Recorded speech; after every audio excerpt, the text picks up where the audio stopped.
दुख, अगर दुख से बचना चाहते हैं तो कथा के सार को पहले समझना होगा, कथा के महत्व को जानना होगा। अब ऐसा नहीं मेरी मान लो कि यहां बैठे बैठे सो जाइए और सोचिए कि कथा ने हमको सुख नहीं दिया। यहां बैठे बैठे एक दूसरे से बतियाते रहिए और सोचिए कि कथा ने हमको सुख नहीं दिया। अगर यहां बैठ गए तो कथा के आदर्श को समझिए, कथा के भाव को समझिए। देखिए, एक बार एक महात्मा जी कहीं कथा कर रहे थे, तो एक दादी जी जब महात्मा जी कथा करने बैठते थे तो एकदम सामने आकर के बैठ जाती थी। 3 घंटा महात्मा जी कथा करते थे और 3 घंटा लगातार वो दादी रोती रहती थी। महात्मा जी सोचते थे रोज रोज कि कितनी धन्य है ये माता जो इतने भाव से, इतने प्रेम से, इतने भक्ति से, इतनी श्रद्धा से कथा को सुन रही है। अब रोज रोज यही होता था, महात्मा जी कथा करना चालू और वो रोना चालू कर देती थी। अब एक दिन महात्मा जी से रहा नहीं गया। महात्मा जी कहने लगे, धन्य हो देवी आप जो इतने भाव से, इतनी श्रद्धा से, इतने प्रेम से आप कथा को श्रवण कर रही है, कथा को सुन रही है। तो मेरी माँ लोग, पता है दादी ने जवाब क्या दिया? दादी कहने लगी, बाबा हम तो हार कथा नहीं की सुनत। महात्मा जी कहने लगे, तो रोवत का है बाड़ू? दादी जी कहने लगी कि देखिए बाबा, हमने ना एक बकरा पाल रखा था और मैं अपने बकरे से बड़ा प्रेम करती थी, बहुत प्यार करती थी उससे, लेकिन हमारा बकरा 3 महीना पहले मर गया।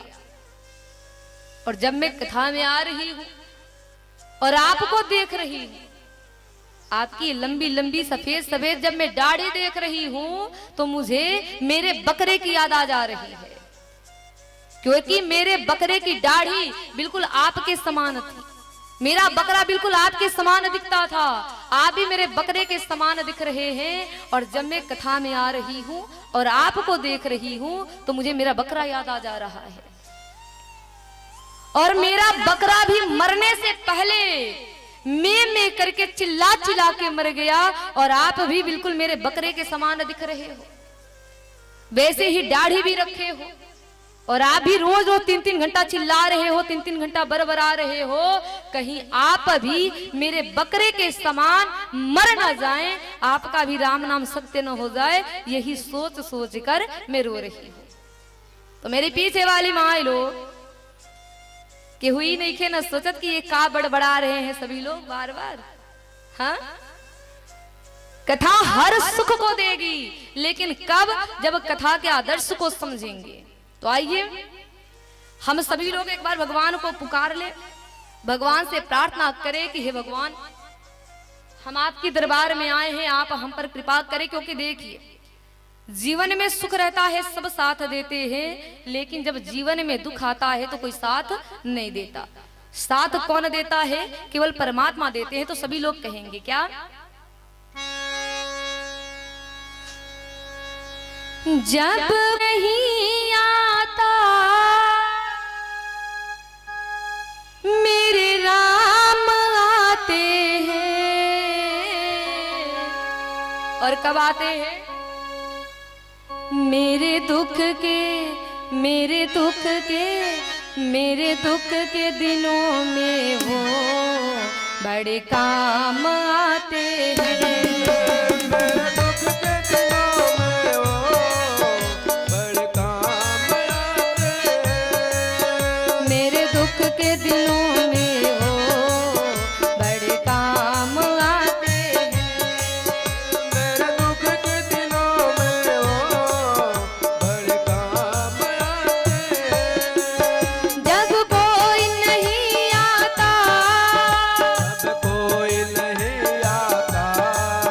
जब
मुझको, वे बिन बोले सब कुछ पहचान जाते हैं मेरे दुख के, मेरे दुख के, मेरे दुख के दिनों में वो बड़े काम आते हैं।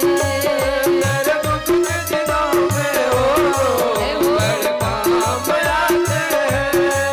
मेरे दुख के दिनों में वो बड़े काम आते हैं। मेरे दुख के दिनों में वो बड़े काम आते हैं।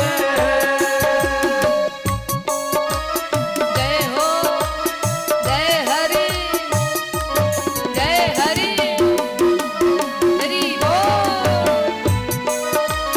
जय हो।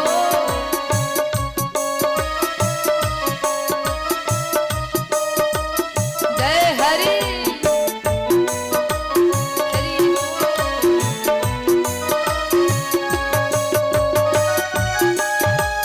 जय हो। लेकिन मुंह से कोई बोल नहीं रहा।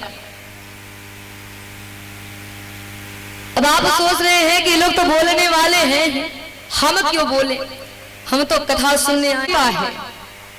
मेरी माए लोग जीतती हैं या मेरे भाई लोग जीतते हैं? तो हम जयकारा बोलेंगे तो मेरी माए लोग अभी आप मत बोलिएगा, पीछे वाली माई जयकारा अभी कोई नहीं बोलेगा, सभी लोग बिल्कुल चुप रहेंगे। अभी बोलेंगे केवल मेरे भाई लोग, मेरे दादाजी। अब आपकी इज्जत आपकी ही हाथ में है। अगर इज्जत बचाना चाहते हैं तो इतनी जोर से बोलिएगा कि हमारी माए लोग हार जाएं। और मेरी माए लोग अभी आप मत बोलिएगा, अभी आप चुप रहिएगा। तो मेरे भाई लोग इज्जत बचाना चाहते हैं तो जोर से बोलिए, बोलिए शंकर भगवान की। अब आप चुप रहिए, अब आप मत बोलिएगा। अब बोलिए लो हमारे माई लोग, मेरी माई पीछे वाली इज्जत बचा ली है लो, इज्जत जाए ना दी है। और हमको पता है आप ही जीतेंगी। आप लोग मत बोलिएगा, अब हमारी माई इतनी जोर से बोलिएगा कि लोग शर्मा जाए। बोलिए शंकर भगवान की। तो बताइए मेरे भाई लोग, तो ऐसे ही हमेशा जयकारा लगाते रहें ताकि अगर शरीर पर निद्रा रानी भी आ जाए तो वो भी दूर हो जाए। तो एक बार सभी लोग मिल करके बोल दीजिए, बोलिए कृष्ण कन्हैया लाल की। आइए अब कथा की ओर चले। अब सभी शांति का परिचय दें, सभी अब शांति का परिचय देंगे। तो कथा में सुन रहे थे कि सती मैया का मन कथा में नहीं लग रहा। सती मैया बार बार ऊपर देख रही है, शिवजी मस्ती में कथा कह रहे हैं। अब देखिए भोलेनाथ का ध्यान सती मैया के ऊपर जाता है। शिवजी ने देखा कि सती जी बार बार ऊपर देख रही है, कथा नहीं सुन रही है। शिवजी कहने लगे, देवी आप कथा में बैठी हो, बार बार ऊपर क्यों देख रही हो? सती जी कहती है, महाराज क्षमा करना, लेकिन अभी अभी इधर से कुछ विमान गए हैं। शिवजी हंसते हैं और कहते हैं, देवी ये आकाश है, इधर से विमान भी जाएंगे, पक्षी भी उड़ेंगे, मक्खी भी उड़ेंगे। आप कथा सुनने बैठी हो, कथा सुनो, ऊपर क्या देखने की जरूरत है? सती जी कहती है कि महाराज एक दो विमान नहीं गए हैं, बहुत सारे विमान गए हैं। उसमें सभी देवता बैठे थे, सभी देवियां बैठी थी, सब सज धज के बैठे थे। अब हमें ये जानना है कि ये सभी लोग कहां जा रहे हैं। भगवान शिव कहते हैं कि देवी ये सभी लोग आपके पिता के यहां जा रहे हैं। अब जैसे ही सती मैया सुनती हैं कि सभी लोग पिताजी के यहां जा रहे हैं, सती मैया को तो पहले से भी पता था, देवियों ने बता दिया था। लेकिन सती मैया अब भगवान शिव के सामने बिल्कुल प्रसन्न हो जाती है, खुश हो जाती है, कहने लगती है महाराज तब तो हमें भी चलना चाहिए।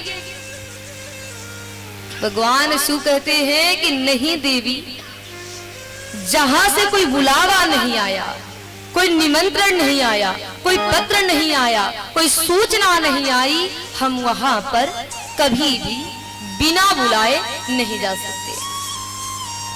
और ध्यान देंगे, यहां एक समझने वाली बात है, यहां पर भगवान शिव ने, भोलेनाथ ने बहुत ही सुंदर, बहुत ही बढ़िया एक नीति की बात बताए हैं, समझने वाली बात है। देखिए 4 जगह ऐसे होते हैं, 4 स्थान ऐसे होते हैं जहां आपको कोई बुलाए या ना बुलाए, आपके यहां कोई पत्र भेजे ना भेजे, आपको निमंत्रण दे ना दे, 4 स्थान ऐसे हैं जहां पर आपको बिना बुलाए जाना चाहिए। अब विचार करिए कि 4 स्थान कौन कौन से हैं। तो देखिए, पहला है माता पिता के यहाँ। अगर आपके माता पिता कोई अनुष्ठान कर रहे हैं, कोई कार्यक्रम कर रहे हैं, कोई फंक्शन कर रहे हैं, आपको बुलाना भूल गए हैं, नहीं बुलाए हैं, तो आप अपने माता पिता के यहाँ बिना बुलाए जा सकते हैं। दूसरा है गुरु के यहाँ। अगर आपके गुरु कोई अनुष्ठान कर रहे हैं, आपको नहीं बुलाए हैं, तो अपने गुरु के यहाँ आप बिना बुलाए जा सकते हैं। तीसरा है मित्र के यहाँ। अगर आपका मित्र कोई कार्यक्रम कर रहा है, आपको नहीं बुलाया है, सूचना नहीं भेजी है, तो आप अपने मित्र के यहाँ बिना बुलाए जा सकते हैं। और चौथा है सामाजिक कार्यक्रम, सार्वजनिक कार्यक्रम। जैसे आज सबके गांव में यज्ञ चल रहा है, ये सामाजिक कार्यक्रम है, सबके सहयोग से हो रहा है, तो ऐसे स्थान पर आप बिना बुलाए आ सकते हैं। इन 4 जगहों पर आपको कोई बुला रहा है कि नहीं बुला रहा है, आपके यहाँ पत्र भेज रहा है कि नहीं भेज रहा है, निमंत्रण दे रहा है कि नहीं दे रहा है, इस पर ध्यान ना दे। इन 4 जगहों पर आप बिना बुलाए जा सकते हैं, क्योंकि यहाँ पर आपका पूरा हक है, पूरा अधिकार है। माता पिता के यहाँ, गुरु के यहाँ, मित्र के यहाँ और सामाजिक कार्यक्रम में आप बिना बुलाए आ सकते हैं। लेकिन देखिए, यहाँ पर भी एक शर्त है, और शर्त क्या है? तदपि विरोध मान जह कोई, तहां गए कल्याण न हो। जहां पर एक भी विरोधी हो, आपसे विरोध करता हो, विरोध मानता हो, आप वहां पर कभी बिना बुलाए मत जाइए।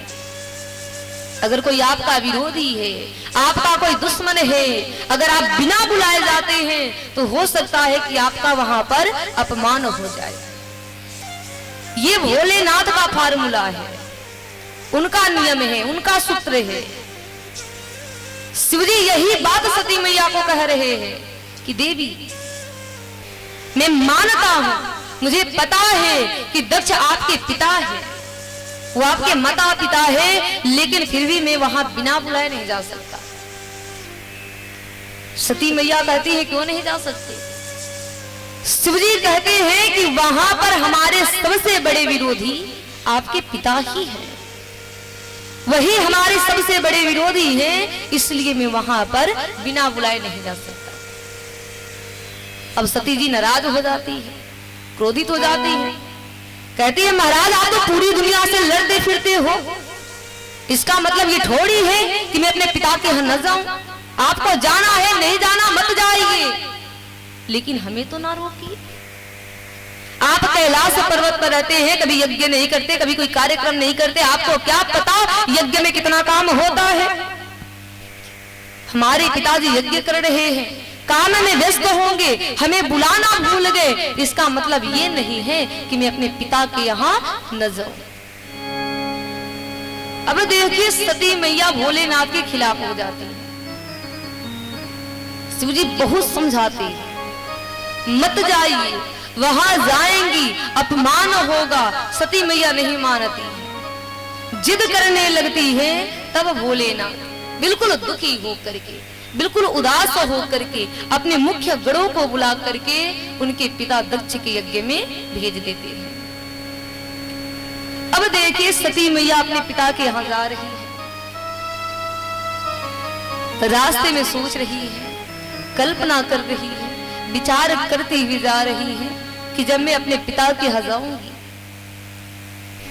मेरे पिताजी मुझे देखते ही तुरंत गले लगा लेंगे और सोचेंगे कि मैं अपनी इस बेटी को बुलाना भूल गया, लेकिन हमारी बेटी बिना बुलाए चली आई। मेरे भाई लोग मिलेंगे, सब मुझे कितना आदर देंगे, मेरे बचपन की सब सखियां मिलेंगी, सब मेरा कितना सम्मान करेंगी, सब लोग मुझे कितना आदर देंगे, सम्मान देंगे। अब ये सब सोचते हुए, ये सब कल्पना करते हुए सती मैया अपने पिता के यहाँ जा रही है। लेकिन देखिए कहते हैं कि उस समय सती मैया ये भूल गई, उस समय सती जी ये भूल गई कि भगवान शिव ही जिनसे नाराज हो गए हो। सोचिए, भगवान शिव ही जिनसे रूठ गए हो, नाराज हो गए हो, उसी संसार में, इस दुनिया में कौन आदर देने वाला है? ये दुनिया हमें केवल तभी तक पूछती है, ये दुनिया हमें केवल तभी तक आदर देती है जब तक हमारे ऊपर वाले की कृपा है। ये जान ले कि अगर भगवान हमसे रूठ जाएंगे, भगवान हमसे नाराज हो जाएंगे, तो ये समझ ले कि इस दुनिया में, इस संसार में हमें कोई आदर देने वाला नहीं है। इसलिए दुनिया रूठती है, रूठने दीजिए, कभी चिंता मत करिएगा, कभी फिक्र मत करिएगा, लेकिन भगवान हमसे कभी रूठने नहीं चाहिए। कभी ऐसा कोई कर्म ना करें, ऐसा कोई काम ना करें जिससे भगवान के हृदय पर चोट लग जाए और भगवान हमसे नाराज हो जाए, भगवान हमसे रूठ जाए। कभी ऐसा कोई काम मत करिए। अगर दुनिया रूठ गई, नाराज हो गई, तो कभी चिंता मत करिएगा, क्योंकि ये दुनिया है, ये कभी रूठेगी, कभी मानेगी। और ये जान ले कि अगर दुनिया रूठ गई तो भगवान दुनिया को मना सकते हैं, लेकिन अगर भगवान हमसे नाराज हो गए, भगवान हमसे रूठ गए, तो इस संसार में, इस दुनिया में भगवान को मनाने वाला कोई नहीं है। कभी ऐसा कोई कर्म ना करे, ऐसा कोई काम ना करे कि भगवान के हृदय पर चोट लग जाए और भगवान हमसे नाराज हो जाए। देखिए संसार में हर एक इंसान जानता है, हर एक व्यक्ति जानता है क्या सही है क्या गलत है, सबको पता है, लेकिन फिर भी हम लोग जानबूझकर गलतियां कर देते हैं, जानबूझकर गलत काम करने लगते हैं। एक चोर जब चोरी करता है, उस चोर को भी पता है क्या सही है क्या गलत है, लेकिन फिर भी चोरी करता है। अरे हम तो इंसान हैं, हम तो मनुष्य हैं, जानवरों को भी पता है कि क्या सही है क्या गलत है। उदाहरण में आप कुत्ते को ले लीजिए, एक कुत्ता, उसे भी पता है कि क्या सही है क्या गलत है।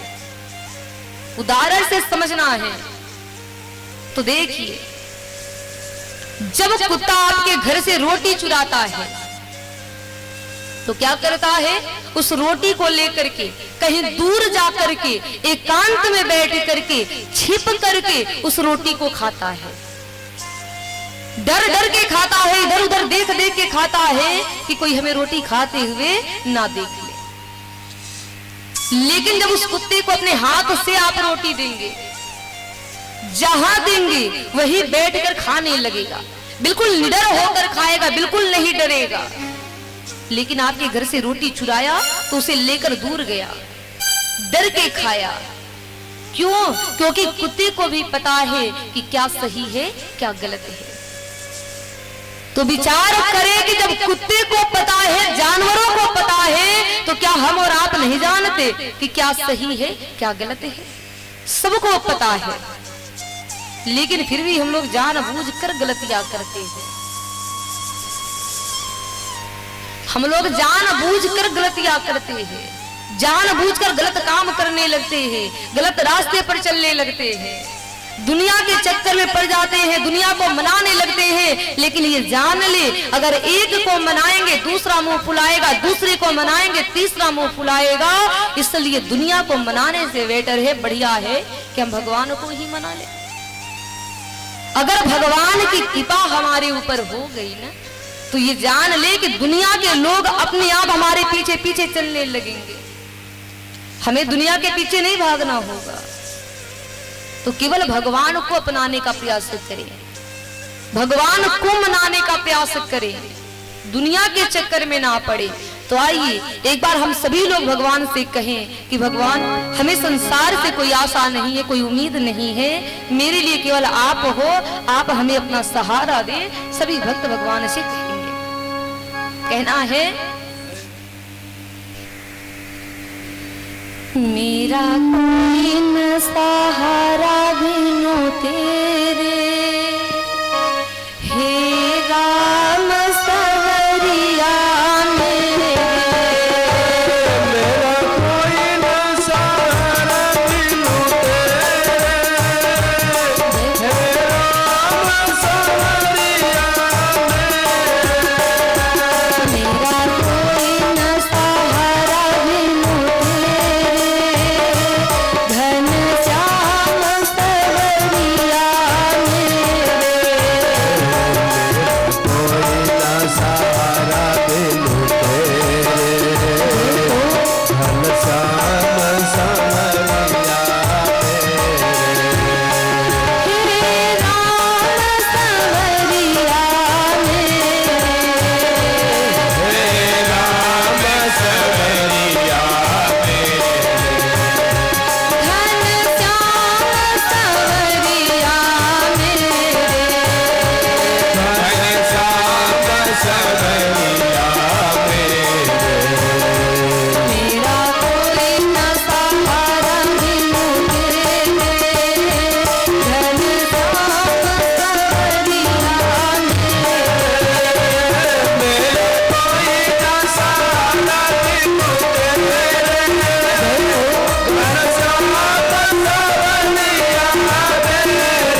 सहारा बिनु तेरे, घन श्याम संवरिया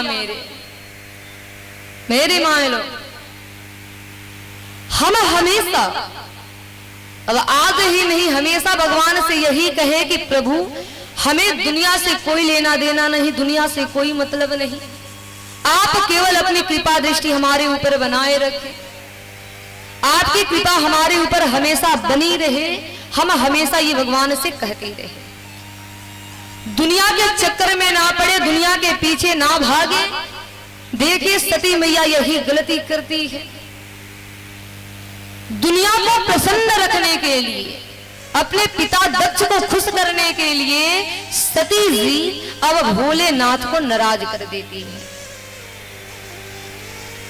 सती जी के जाने से शिव जी खुश नहीं हुए, नाराज हो गए, रूठ गए, लेकिन सती मैया ने भगवान शिव की ओर ध्यान नहीं दिया।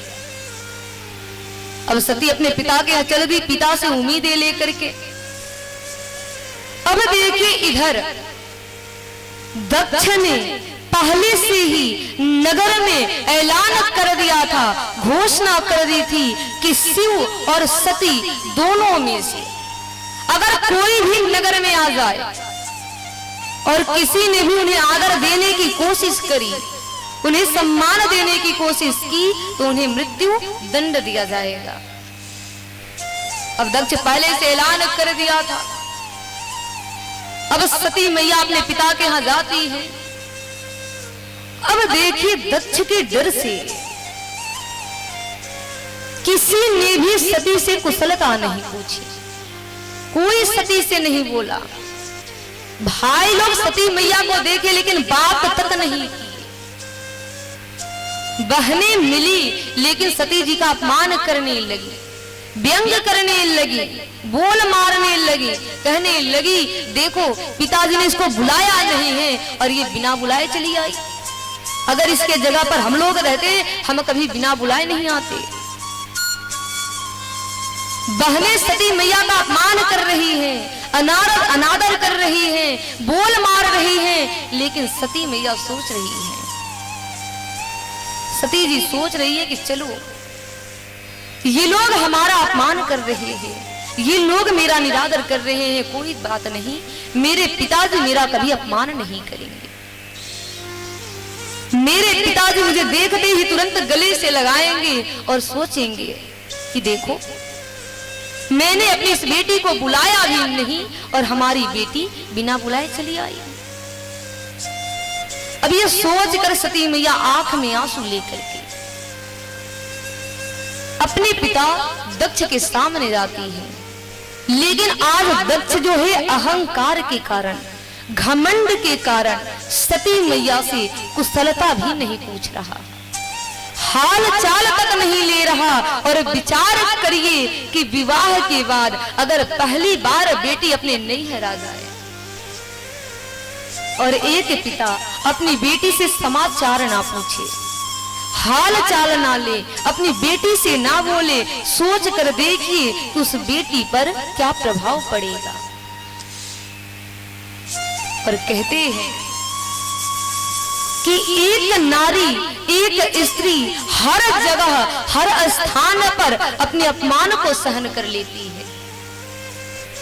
एक नारी का आप कहीं भी अपमान करिए, कहीं भी अनादर करिए, उसे बर्दाश्त हो जाएगा, वो सहन कर लेगी।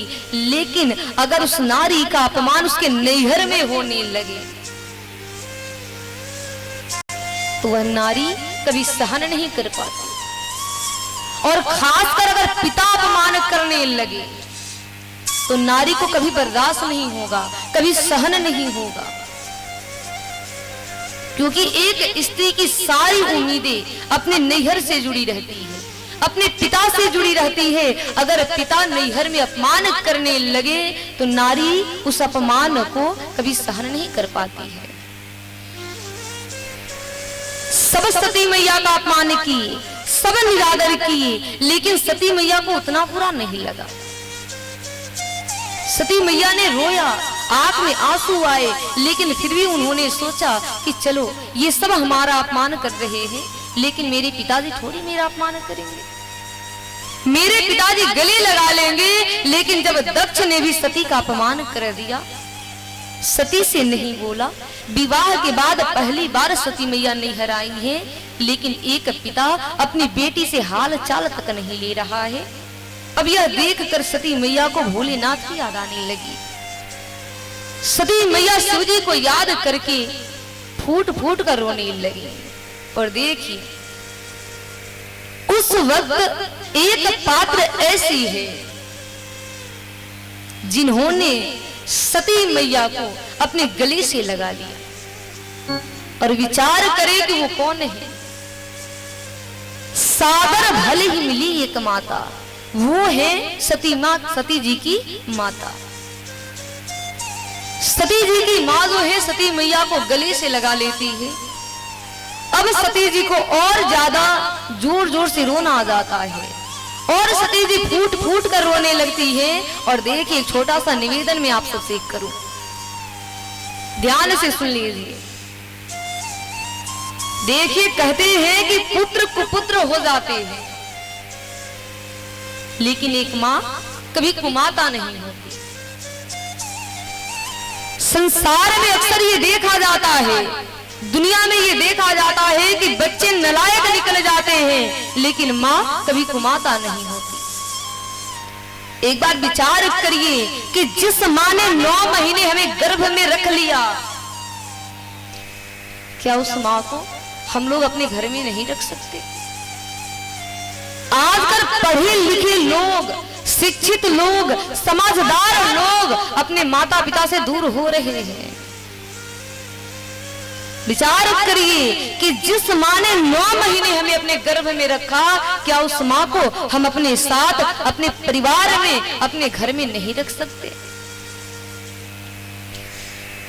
लोग क्या करते हैं, जब माता पिता बुढ़े हो जाते हैं तो या तो उन्हें वृद्धाश्रम पहुंचा देते हैं, या फिर माता पिता को घर में अकेला छोड़ करके अपने परिवार को लेकर, अपनी पत्नी को लेकर, अपने बच्चों को लेकर के कहीं दूर चले जाते हैं।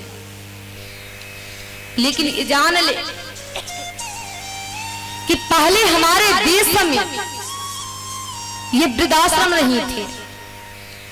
पहले हमारे देश में श्रवण कुमार जैसे पुत्र हुआ करते थे, जो अपने माता पिता की सेवा करते हुए अपने आप को भी कुर्बान कर देते थे।